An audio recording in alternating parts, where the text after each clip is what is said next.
loves, welcome back to my channel. Today I am going to be sharing my last birth, which was the birth of my second daughter, Isla. It was a planned unassisted home birth, and if you want to hear more about my pregnancy journey, then check out the last video for my third trimester recap, and I also have a first and second trimester recap as well a few videos ago. Also, my husband just came home from work, so my toddler is going a little crazy right now, so I'm sorry if you hear her in the background. So, I didn't have any signs leading up to labor, other than the normal Braxton Hicks that had been going on for a while. With my first, I went into labor naturally at 41 weeks exactly. And so I was actually expecting to go past 41 weeks this time because I had no stress at all whatsoever. With my last pregnancy, I was birthing at a birth center and they had a transfer policy if you don't go into labor by 42 weeks. And so I was already starting to stress out as 41 weeks was coming closer. This time, I didn't have any worries of going over my due date because I knew that baby was gonna come when baby is ready and when my body is ready, and she did. And I went into labor at 40 weeks and 2 days. So like I said, I had no signs that I was going to go into labor. I woke up at 3 a.m. with painful lower back pain. It kind of felt like indigestion pain, so my first thought was not, is this labor? Because it was all in my back. I felt no tightening in my front. So my thought was, man, I shouldn't have eaten my toddler's mac and cheese last night because I'm probably having indigestion. So these indigestion pains were coming every like 1 to 2 minutes. And they were very strong and very painful. And that's why my first thought wasn't that this was labor, because with my first birth, it was like a mild progression. Like I was in early labor for like half the time, and then I went into active labor, and like it was a steady progression. And this was like, bam, immediately pain and intensity and discomfort, and they weren't going away. And so that's when I started to think, and it kind of dawned on me like, oh my gosh, is this labor? And my heart sunk a little because wow, this was painful and intense. And my other thought was, man, I should have slept more, because I ended up staying up really late.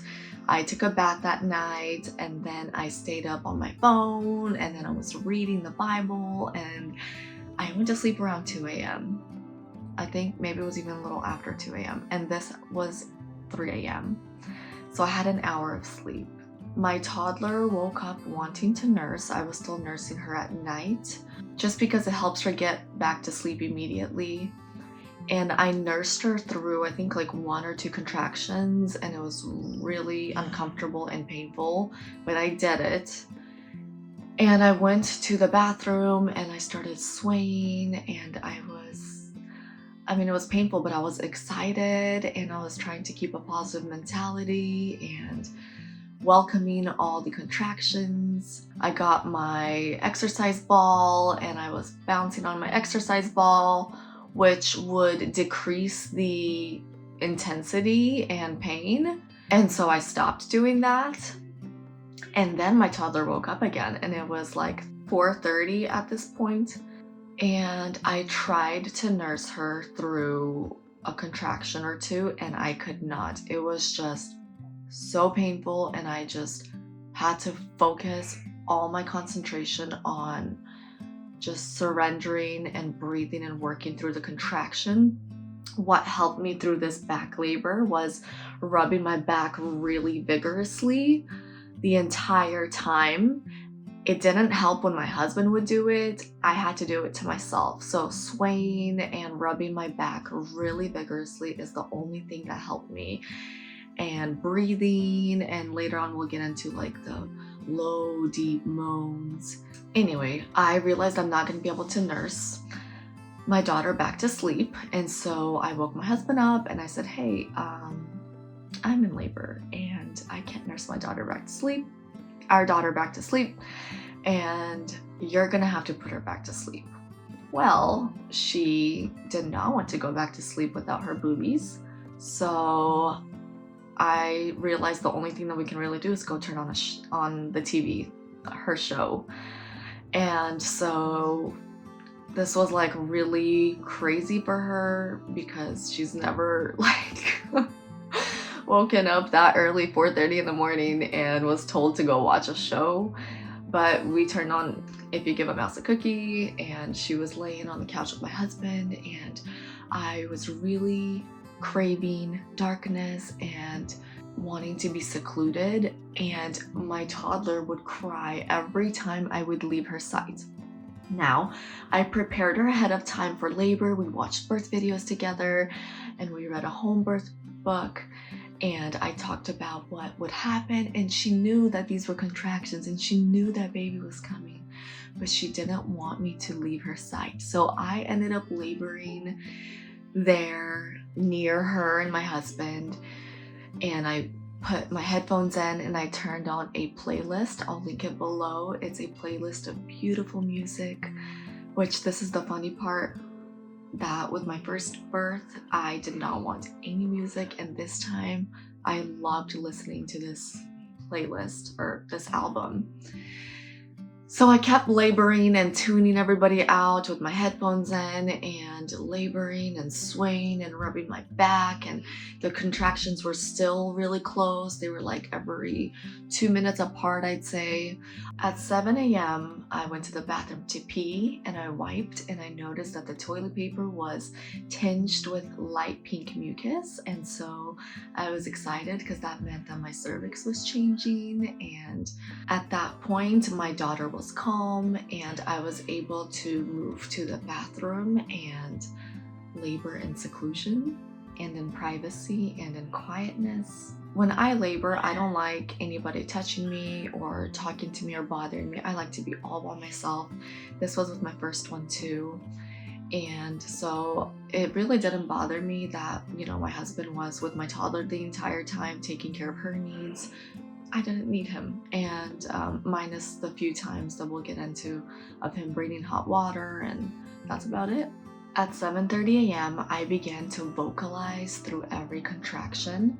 The contractions were still close together and they were still painful, but they were getting more and more intense, and at this point, I just had to vocalize with low moans, low groans. Still all back labor, so swaying back and forth and rubbing my back.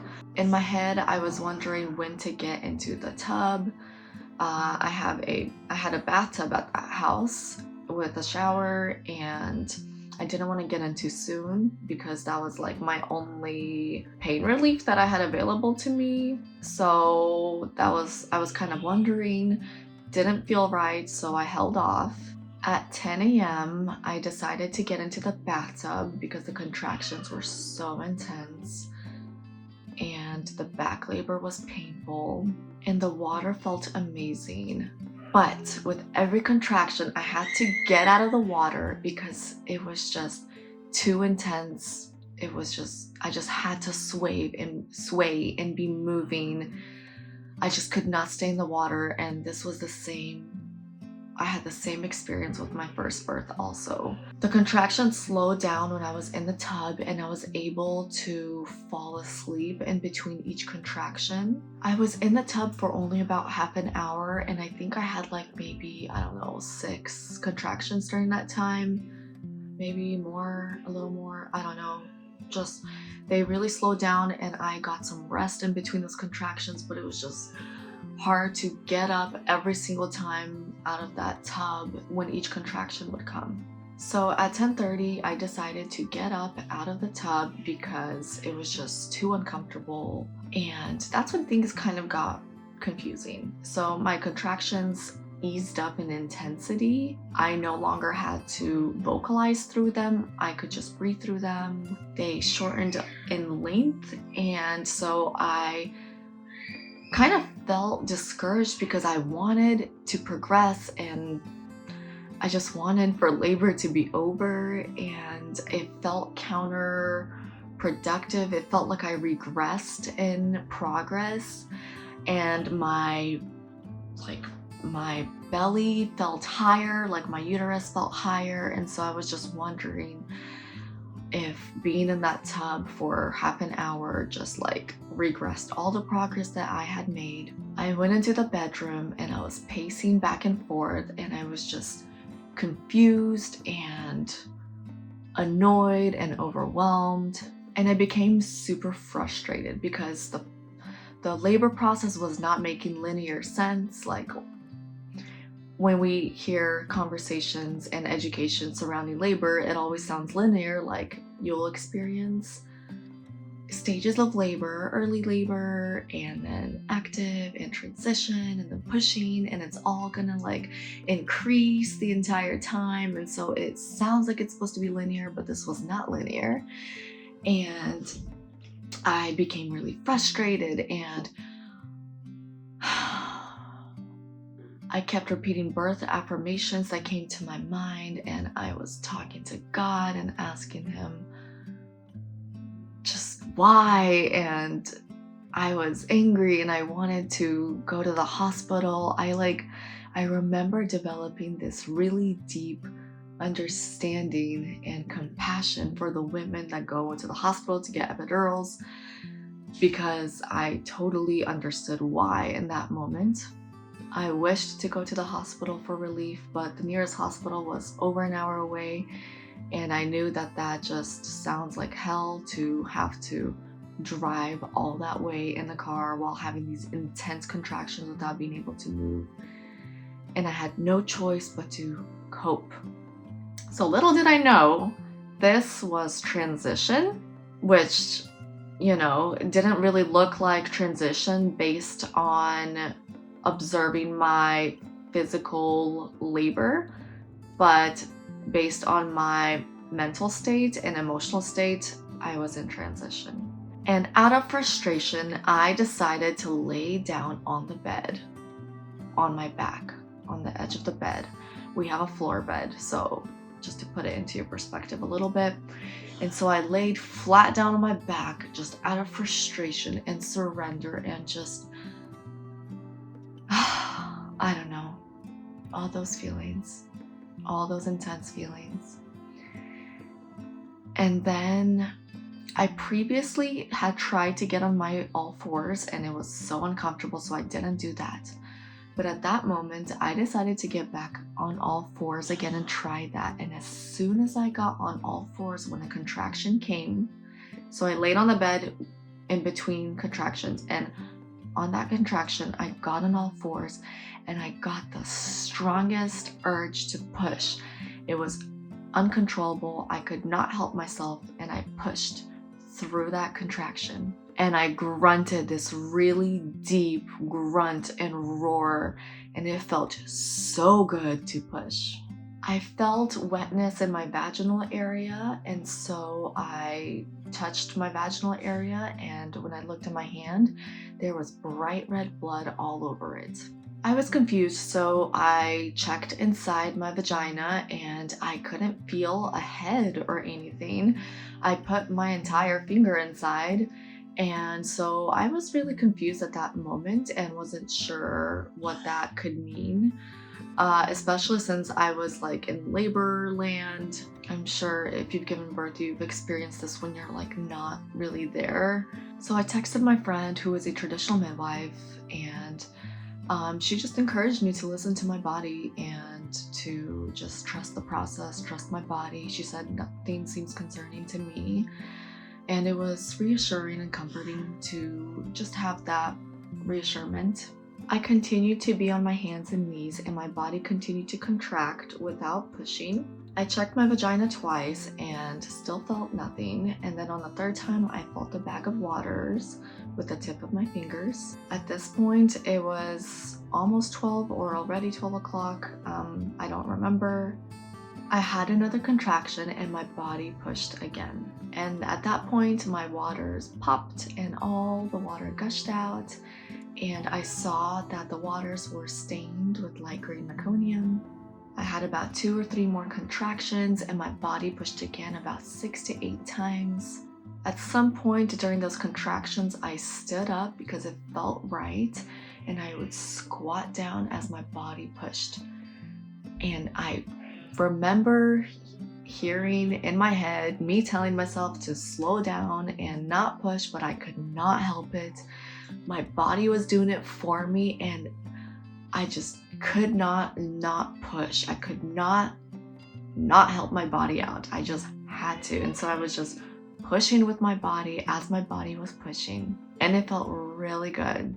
I yelled to my husband that the baby was coming, and he and my toddler ran into the room. At some point I had Chuck's pads, or maybe I asked my husband to grab some Chuck's pads. I don't remember. Before the water broke, there were Chuck's pads on the floor. So that happened sometime. I don't remember. I pushed and I felt my baby's head crowning, and I was surprised because I thought that she would be breech. I felt her head come out along with a nuchal hand, which means her hand was right next to her face. Her head came out all in one contraction, and I saw her head turn, and without waiting for another contraction, I just pushed and her body easily just slid out. My husband caught her in his hands. He was behind me, and my toddler was next to me. And it was 12:14 p.m. when Isla was born, and my husband gently laid her down on the Chuck's pads under me, and I picked her up and I held her close, and I remember smelling her, and she smelled like wildflowers. My first was a water birth, and so I wonder maybe that's why she didn't smell like this, but she was covered in a light coat of meconium and amniotic fluid, and she just smelled like wildflowers. She was so fragrant, and she looked so beautiful. She looked I did not expect her to look like that. She had light hair, which I was not expecting because my first was born with so much black hair. And she was just so beautiful, and I was taking her in. She had no vernix on her, but she was covered with lanugo, which is the tiny baby hairs on her shoulders, on her ears. Her cord was so juicy and blue and thick. It was a little on the shorter side. It was a beautiful cord. She was immediately breathing, but she sounded a little gurgly, so I suctioned her mouth with my mouth, which probably sounds gross to you if you are not in the moment, but at that moment it was not gross. It just felt the right instinctive thing to do, which I imagine everyone used to do before bulb syringes were invented. There's nothing gross about it.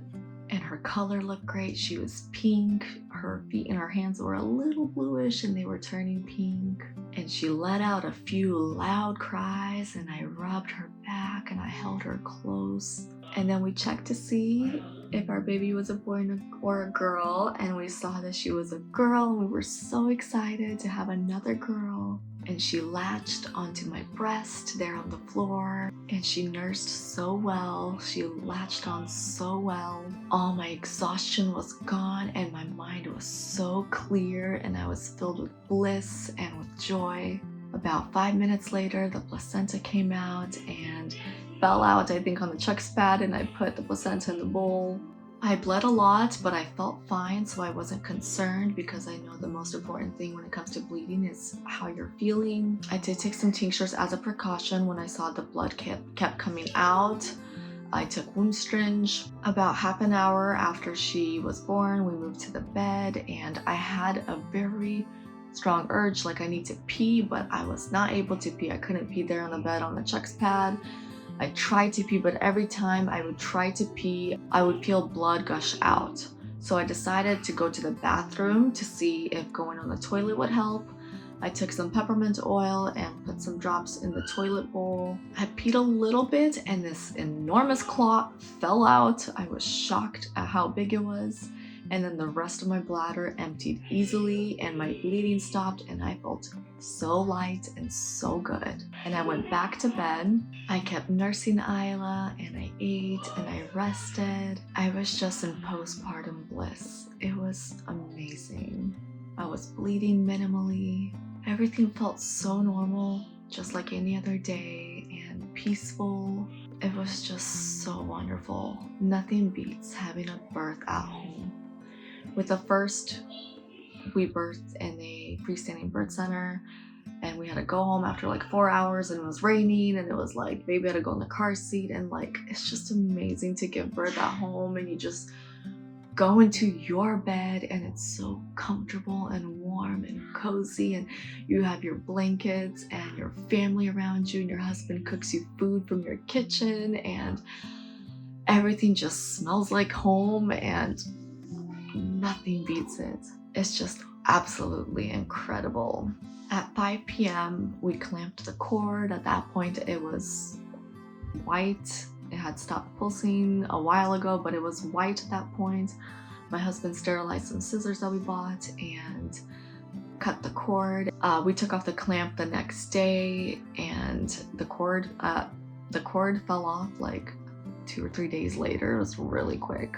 I had no kind of pain rectally, vaginally, no pain. I had a bowel movement either that day or the following day, I can't remember, and I had no issues with that. And we shared the news with family and friends that our baby was here, and it was just amazing. So I hope this story inspires you if you're looking into home birth or free birth. I post a lot of birth content on my Instagram, so feel free to check it out, and feel free to go scroll back to around the time that I was giving birth. This was March 19th last year, because I posted a lot of pregnancy like stuff. So check that out. A lot of encouragement and inspiration if you are hesitant for home birthing. I also have my favorite birth affirmations as a freebie on my website. I'll link it below. You can print those out. I recommend meditating upon your birth affirmations every day, so that way they are in your head when you go into labor, because I'm sorry if my family is being so loud. I'm sorry and not sorry, because I love that they're playing, but I'm sorry if it's bothering you to hear the noise. So as I was saying, when you're in labor, honestly, nobody reads birth affirmations. I mean, somebody can read them out to you, but for me, that would disturb me and bother me. So for me, it was helpful to read through my affirmations months before birth, and then in labor, I was able to repeat the affirmations that would come to my mind that would be helpful to me. So I have those, and they are white, they are blank, so you can print them out and color them, or print them out on colored paper, or add your own graphic, or take some time and paint on them and draw on them, and have your kids draw cute pictures of babies. I don't know, there's just so much you can do. And I also have my home birth and free birth checklist on my website as well as a free download, so I'll link that below as well. So check those out if that would be helpful to you. I will do a Q&A if I get enough questions about my birth. So if you have any questions, feel free to post them in the comments, and like I said, if I get enough, I'll do a Q&A. If you have any questions for my husband, I can also ask him if he'd want to do a Q&A with me. I did tear after this birth, and I will do a video on how I healed naturally. It was a good experience. So yeah, that's it, you guys. I hope you enjoyed this video and this birth story. I hope it inspires you. And if you are planning to home birth or free birth, I mean, free birth is home birth just without assistance. So if you're planning to home birth, let me know in the comments below why you decided to home birth, or maybe you've had home births. Tell me what your births were like. I would love to hear your stories, your experiences. And thank you so much for being here, and I will see you guys again next week.